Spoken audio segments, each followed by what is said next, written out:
But if you know the cause, then you know the cure. And an ounce of prevention is worth a pound of cure. So if we can even prevent by looking at these areas, then if we invest in these, then we can prevent future issues in maybe us, but also our children. Hey everyone, this is Dr. Barrett. I'm a board-certified chiropractic physician with a passion and emphasis in functional nutrition. We can't wait to add value to your health as well as the health of your family. Thanks for listening in to the Real Health Podcast. Hey, before we jump into today's episode, do me a favor.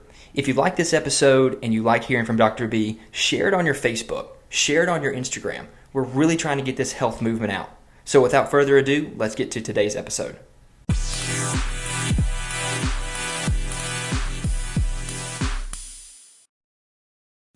All right, everybody, welcome back to another episode of the Real Health Podcast with Dr. B. This is your host, Lane, and today's episode, I believe, is going to be a good one. I believe that it's going to give some clarity with individuals as we continue our hormone series. We hope that you've enjoyed the first episode, the second episode, and today we're going to really focus on brain hormones. We landed on episode 21. Dr. B, what's up, man? Hey man, how you doing today? I'm doing well. The fall time is approaching here, which means football season, which also means... Go Gators! Debatable. Do you realize that we're almost coming up on the 1-year anniversary of the show? Really? Yeah. That's crazy. I know, so that's exciting. We'll have to do something fun for that. Yeah, we're pretty much at about 1,000 downloads a month, and I know. That's cool. I know. That's exciting. And we thank you for listening to this and sharing this with your friends. It means everything, and we really appreciate that. So we hope that this is adding value to the people that are listening to that. So with that, we're going to enter into an episode today Dr. Barrett wants to talk about. It says, why am I anxious?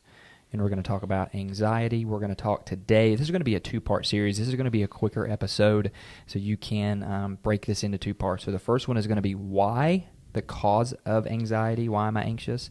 And then the next episode we'll dive into some of the what and helping get over that anxiety. Before we jump in to that episode, we want to ask Dr. Barrett a little biohack of the week. But since we're talking about anxiety and stress and brain hormones, the biohack of the week is, Dr. Barrett, what do you do when maybe you have those anxious feelings, anxiety, or stress in your life? Knee-jerk reaction is I immediately go to prayer, because usually if I'm anxious, it's because I'm trying to control my life. So I immediately just hit my knees and make sure my time with the Lord is right and on point. And so I'm just asking him for his peace that surpasses all human understanding. So rest upon us and guard us in all our ways. Do not be anxious, nothing but by prayer and supplication, make our requests known to him, and the peace will fall upon us, right?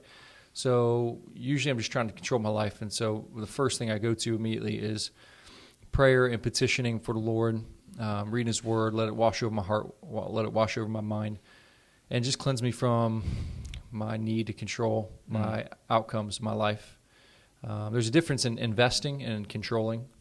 And so we don't want to be passive in the things that we do, but we also want to control it to the point where you're anxious about it when it's not matching up to what your expectations are.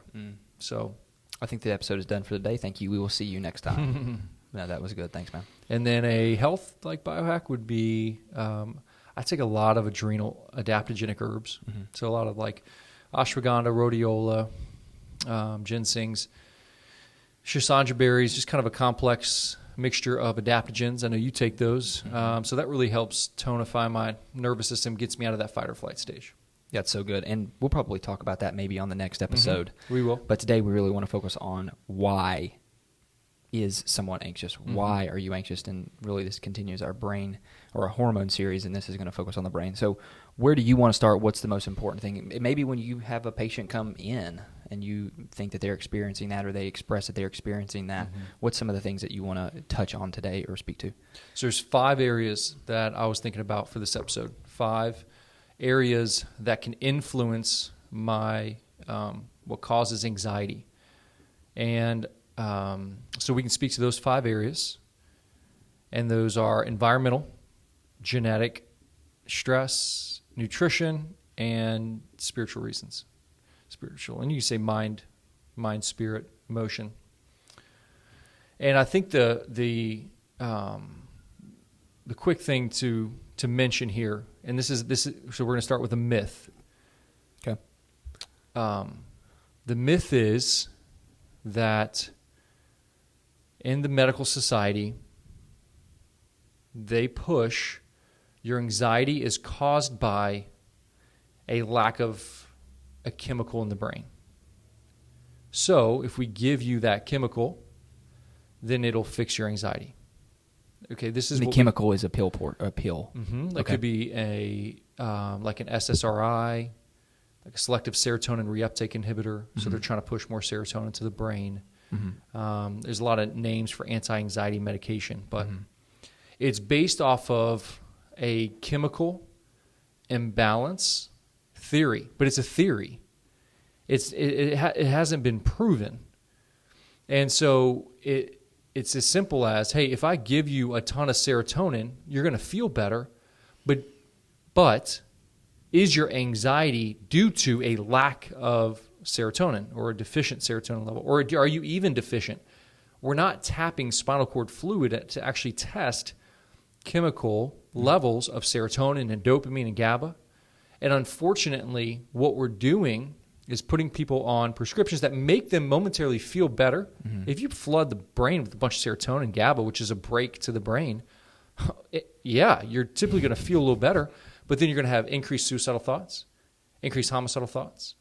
You're going to usually increase your need for that medication. The medication is going to start to wane. You're going to have a receptor decrease in receptors that serotonin binds to, therefore needing an increase in the medication, or even adding another medication because now we have depression because the root issue was never resolved. And why is that happening, though? Because they don't have a solution. But why is, if someone takes those medications, why do they have fear? Why do they have anxiety? Like, is that just a chemical imbalances? Is that what you're saying? Well, so you're driving. You're flooding the brain with something that just doesn't exist in nature. Like if you eat an herb, will it influence serotonin in the gut that will release maybe a little bit more to the brain? Potentially. Okay. Or GABA, for instance. GABA is such a big molecule, it actually can't get across the blood-brain barrier. But yet, because people's blood-brain barriers are so broken down and they give them a bunch of GABA and they feel like you flood the brain with a bunch of GABA, you're going to chill out. But the brain wasn't made to take these huge onslaughts of serotonin or GABA. It'd be like smoking pot. It's just such a huge load of THC that it throws your entire brain into a state of disarray and stress. Wow. And then therefore you'll have symptoms that then come from a byproduct of taking that particular dose of whatever it is. Okay. So it's you can't control the downstream effects of these medications, but we try by adding another medication or increase the dose of medication or changing medication, and it becomes a vicious cycle people can't get out of, and why it's why people are on these medications for 20, 30 years. And it's something that I'm passionate about because it's how my mom committed suicide after years of anti-anxiety, antidepressant medications that doctors kept putting her on. And then sleep issues, hormone imbalances, so more medication, sleep medication, antidepressants, anti-anxiety medication, and then committed suicide. And so we see this every day. It's what we do to our military when they come back from severe PTSD. We just flood them with medication, and then they end up committing suicide. Or you look at these athletes that have concussions. And they have an inflamed brain that starts to degenerate, and they're just anxious or depressed. Here's a medication. No, we got to heal their brain, and then what happens? They end up committing suicide. It's why if you look at school shootings, they're so prevalent, and most of those kids are on some type of anti-anxiety, antidepressant. It's a big problem. Yeah, and honestly, doctors are to blame. They are pushing a false science, and it's a theory.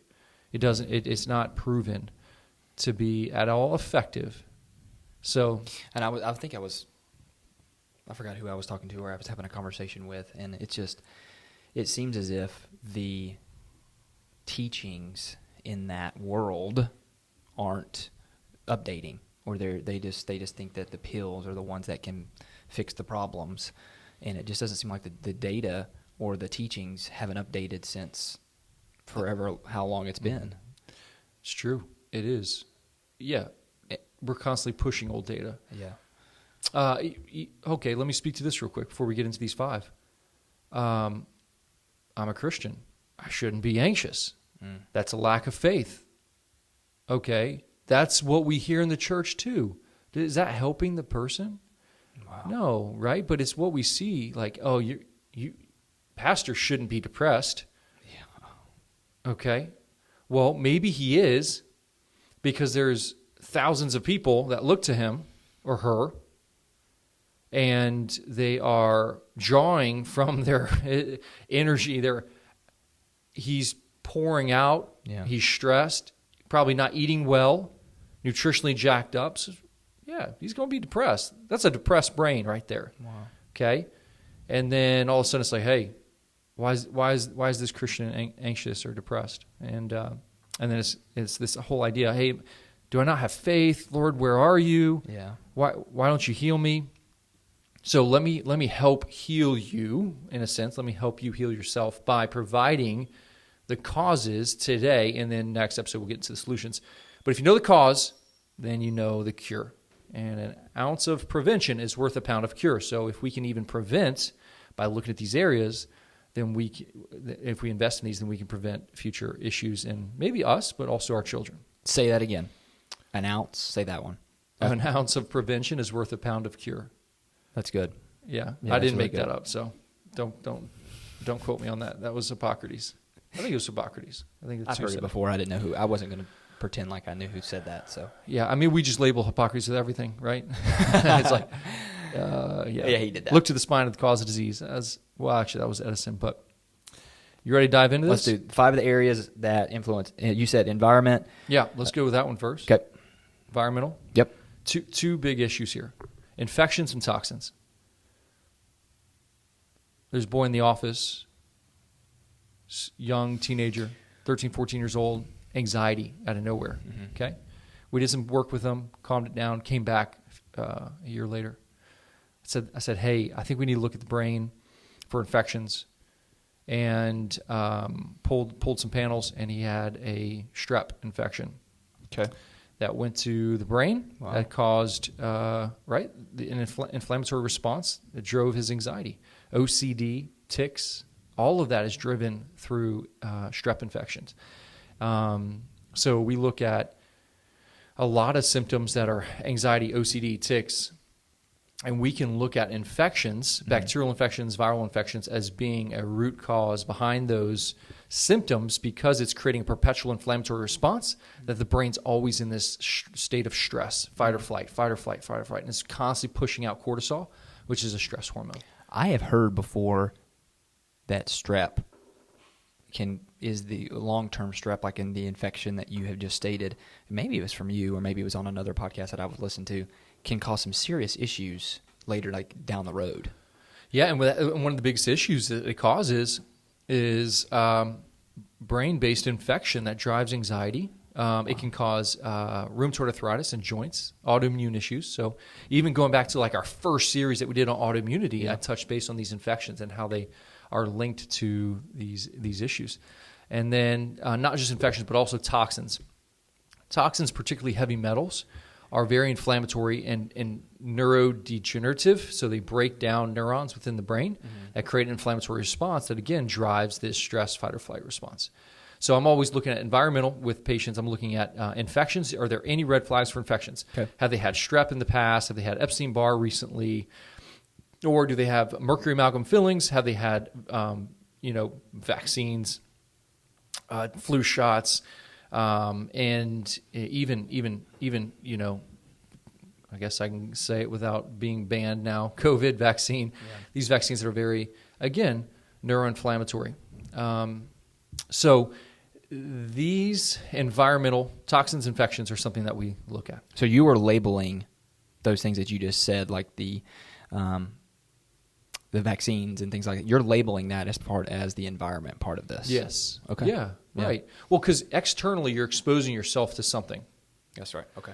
So so you can be externally exposed to an infection, but you can also externally expose yourself willingly to a vaccine. And a toxin. And a toxin. We could probably have a whole episodes on that. So, so that's environmental. Okay. And the next one is genetics. Okay. I'm gonna give 2 genetic markers. We call them SNPs, or single nucleotide polymorphisms. It's a fancy word for you did your 23andMe.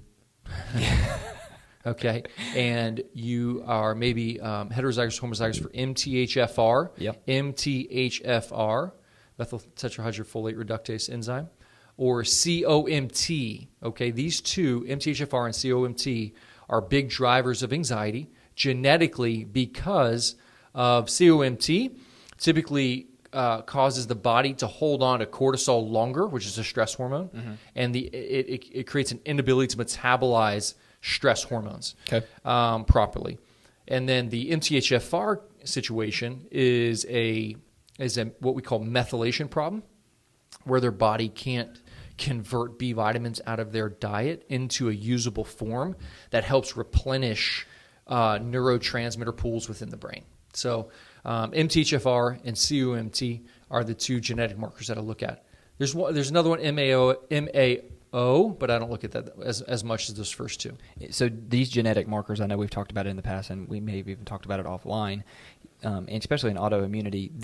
These are genetics. Like, these are not going to be turned on and off by your diet, nutrition, and all. These are actually passed on genetically, correct? Correct. Yeah. Okay. You can't really you can't change these. Okay, that's what. Yeah. But you can change the way they're expressing themselves within the body. Okay. By taking certain strategies. We'll talk on next episode. Good teaser for the next episode. There you go. Environment, genetics, stress. Okay. Here's the biggest one I see in youth. Okay. 20-year-olds. Social media. Yeah, there you go. Okay, sounds good. Stop looking at social media. Yeah, Comparison. That's probably, come on, we could preach on that. So here's what I was thinking. We don't expose our bodies enough to hard things, challenging things, and painful things. And in our society today, we're withdrawing from pain. We're withdrawing from hard things and challenging things. But what that's doing is it's training our brain that if there is a small exposure to a stressor, well, I don't know how to handle it. Wow. So why is cold water therapy so good? Why is heat so good for the body? Because it's what we call hormesis. It causes a beneficial stressor to the brain that the body has to adapt to. And the more we expose our bodies willfully to stress in a safe environment, it think of it like it disalarms the brain, so that when we are exposed to a stressor that is out of nowhere, we're in a better capacity to fight and be more resilient to that stressor, like an infection, for instance. And we look at this through heart rate variability. If I have a better HRV, which means I'm better adaptability to stress, I have a less chance of being sick and injured. And so when we look at how we're stressing our body through training, like I said, cold water, hot, these things help build stress resilience. That's good. So that when exposed to stress, guess what? I'm in a much better capacity to handle it. And we'll talk about how we do those again on next episode. But I would say the biggest one of the biggest issues with our young kids today is, they're just they're bubble wrapped. You know, they're not hunting, seeing a deer die, for instance. They're not exposed to reality, hard things. Yeah, exactly right. So if this is the first time the brain's seen it at 30 years old, guess what? That's going to cause anxiety. That's good, man. That's good. I was listening to something with Hoffman. Yeah, and he was talking about the cold showers, and he was like, people sometimes just Huberman think, or Hoffman. Okay. I think. Huberman Labs? No, the guy, the ice. Oh, yes. Okay, I got you. And he was talking about the cold showers because he's the one. Wim Hof? Wim Hof. Yes. Why did I say Hoffman? I'm catching you now. Yeah. I don't know why I said that. Huberman, Wim Hof, Hoffman. There you go. Hoffman, do you want to get on my show? Let me know. Give me a text message. But no, he was saying, I don't do this to heal my muscles. He goes, I put myself in a controlled state of stress. Correct. To when real stress comes that I can't control. That's right. I am able to go at it and it not bother me whatsoever. Yes. And I was just like, man, that is so good. You put some stuff. And that's the thing. It's warm water. If you think about it, warm water. What's the easiest thing to do when you roll out of bed in the morning? Mm-hmm. Comfortable. Mm-hmm. But if you can get up every morning and take a cold shower, and the very first thing that you do is put yourself in a stressful environment because you don't want to do it. I don't want to do it. It's awful. It's the worst thing ever. Mm-hmm. But it puts yourself in that. So that's why cold showers have been. I mean, it really is. They're amazing. Mm-hmm. Yeah. And then we can go into a ton of benefits with blood-brain barrier and what it does. But yeah, you nailed it. Stress resilience. Yeah. Environment, genetics, stress, nutrition. Nutrition, jacked up gut. If you want a selective serotonin reuptake inhibitor, if you want serotonin, 90% of it is in the digestive system. And so when you're eating really poor foods, it's creating a big issue within the digestive system. An inflammatory bowel, an inflammatory gut is an inflamed brain. Inflamed gut, inflamed brain. The same barrier within the gut is the blood-brain barrier. So the gut barrier is identical to a blood-brain barrier. So when you have leaky gut, you have leaky brain. Wow. They always coincide. Okay. Leaky gut, leaky brain. And a test for leaky brain is taking a couple 100 milligrams of GABA. And if you feel calmer after taking GABA, then your brain is leaky. Because again, the molecule's so big, it shouldn't pass through our blood-brain barrier. Mm. And so if you take it and you're like, oh man, I feel kind of like chill and euphoric, well, it's probably because your brain is that barrier is broken down. But there's research that shows. Do you suggest people to do that? Yeah, it's a great test at home. So okay, explain it real quick. Like you take 100 milligrams of what's called Pharma GABA. Okay. And Amazon, chew it. You can. Yeah, Pharma GABA, Amazon. Chew it up. And just see how your response is over the next couple hours. If it chills you out, calms you down, then you have a blood-brain barrier issue. Is it kind of like THC? No, it just kind of it's more of just a calmer, but it doesn't create any like symptoms of like paranoia or like you're still alert, focused, great mind. Yep. Just chiller. Got it. Okay. Mm-hmm. And there's research going on right now that shows certain bacterial strands, if you take them, are better than antidepressants and anti-anxiety medication. So we'll talk about what those strands are next episode. But your gut flora is actually is more important to your state of anxiety and depression than your serotonin and dopamine. Like specifically, if you were to take an SSRI versus regrowing your gut bacteria, regrow your gut bacteria. That's what's going to create long-term change. So your gut is your brain. And the healthier your gut, the healthier your brain. The healthier your brain, the less your anxiety and depression levels. I hear it all the time. Hey, I haven't had a panic attack in after changing my nutrition, getting adjusted, and improving the digestive system. So that's good. It seems like all nutritionally feed the bacteria of the gut beneficially with fermented foods. And again, we'll talk solutions next week. But nutrition, gut is huge as a cause. All right, number 5, we've gone through all the environment, genetics, stress, nutrition, spirituality, right? Yeah, and that's kind of what I alluded to in the beginning, right? Yeah.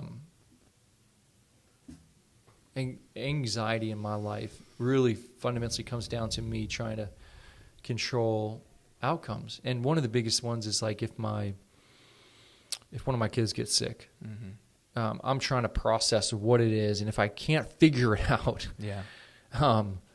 it'll drive me. It has driven me to a high level of, near mental breakdown. And what the Lord showed me in that season was it is important to invest.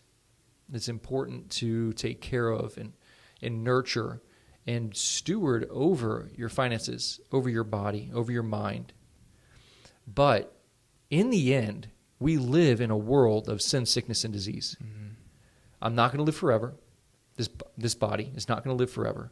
It's going to break down on me, and I can't control that. I can control how well I age. I can't control that I'm going to die. And nor can I control really my kids, how the Lord's going to, how they're going to leave this planet. Like, yeah. I can nurture them, take care of them, steward them. But fundamentally, in the end, I cannot control everything. And when I am able to just steward, but not control, it's a game changer for my level of stress and anxiety. I think I'll just speak to being a friend and a patient of yours, that I believe that's what makes you different and different from people that are in this world, is you were able to take what you just said and have a real conversation with a patient, and in the end be like, hey, let's look at this first. And then not only that, I'll pray with you. I'll pray with your family. And then we can go on the other side of the other areas that we need to talk about. And I think that's what you do so well and so beautifully, because, and even in my life too, like even this morning, I'll be very honest, this morning I just didn't feel aligned. And so I went to a place that I know that I always go to just to get reconnected. And I was there for an hour. And after that, everything went away. Mm-hmm. And I was just able just to get connected. And, I've learned so much from you. And I think it's something that is such an amazing trait that you have when it comes to your patients. That's amazing. Yeah. Praise the Lord for that, man. That's right. That's right. All right. So the 5 areas, do you want to hit on any more of those, or do you want to tease what we're going to talk about next time? Next time, we're going to go through each of these 5 areas. Okay. And we're going to talk about solutions for each one. Okay. And how you can start investing in these areas to see a breakthrough in your anxiety levels. Don't stop taking your medication if you're on medication. Start investing in these areas. And over time, guess what? Your need for that will reduce. So that's good. That's what I'm excited about. Next episode, we'll talk about solutions in these 5 areas. So good. Dr. Barrett, thanks so much for this episode on brain hormones. Guys, we appreciate you guys listening to this. Do us a favor. Share this on your Instagram. Share this on your Facebook for, whoever this could get in the hands of. It could change their life, and that is what Dr. Barrett and I believe that could happen. We love you guys. We thank you. Make sure you give us a 5-star review and a 5-star rating, and we will see you next time when we talk about part 2 of all the stuff we just talked about. See you next time. Before you hit X, hold on 1 second. Hey, thanks so much for listening to the podcast today with Dr. B. 2 things that would really help the Real Health Podcast movement. 1, share it on your social media, your Facebook, your Instagram, wherever you're on a social network. And 2, if you go to Apple Podcast and you scroll down, give us a 5-star rating and give us a review. Thanks so much for your time, and we'll see you next episode.